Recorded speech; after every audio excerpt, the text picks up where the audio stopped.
Hi friends, puri masala எப்படி செய்கிறதுன்னு பார்க்கலாம். வீடியோ பார்க்குறதுக்கு முன்னாடி நம்ம சேனலை சப்ஸ்கிரைப் பண்ணுங்கள், பெல் பட்டனையும் கிளிக் பண்ணுங்கள். ஒரு கடாயில் எண்ணெய் சேர்த்துக்கலாம், தேவையான அளவு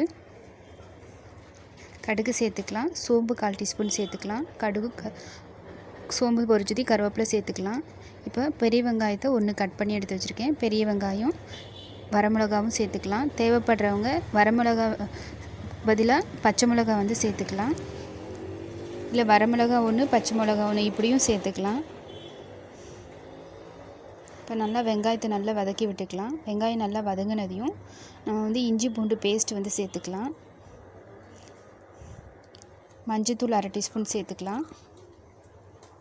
இஞ்சி பூண்டு பச்சை வாசனை போகிற அளவுக்கு நல்லா வதக்கி எடுத்துக்கலாம். இப்போ இந்த டைமில் வேக வச்ச உருளைக்கிழங்கை நான் நசுக்கி விட்டு வச்சுருக்கேன். இப்போ இதை சேர்த்துக்கலாம், உருளைக்கிழங்கு சேர்த்துக்கலாம்.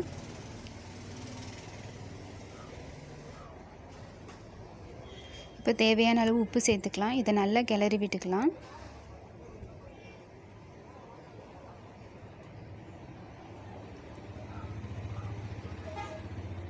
இப்போ நல்லா கிளறி விட்டாச்சு. இப்போ தேவையான அளவு தண்ணி சேர்த்துக்கலாம்.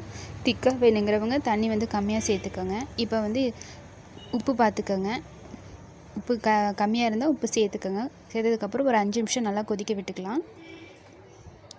இப்போ இந்த டைமில் நான் 1 ஸ்பூன் கடலை மாவு தண்ணியில் கரைச்சிட்டு திக்காக சேர்த்துக்கலாம்.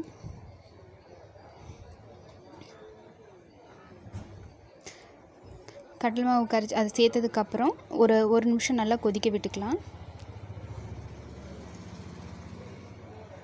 அவ்வளோதான் ஃப்ரெண்ட்ஸ், இப்போ நல்லா கொதிச்சிருச்சு. இப்போ இந்த டைமில் ஸ்டவ் ஆஃப் பண்ணிவிட்டு நம்ம கருவேப்பிலை கொத்தமல்லி தழை தூவி இறக்கிக்கலாம். இப்போ பூரி மசாலா ரெடி. இது சூடு ஆறும்போது இன்னும் திக்காகும், நம்ம கடலை மாவு சேர்த்துருக்கிறதுனால. வீடியோ பிடிச்சிருந்தால் லைக் பண்ணுங்கள், ஷேர் பண்ணுங்கள். நீங்களும் ட்ரை பண்ணி பார்த்துட்டு எப்படி இருக்குது அப்படிங்கிறத கமெண்ட் பண்ணுங்கள். Okay friends, thank you.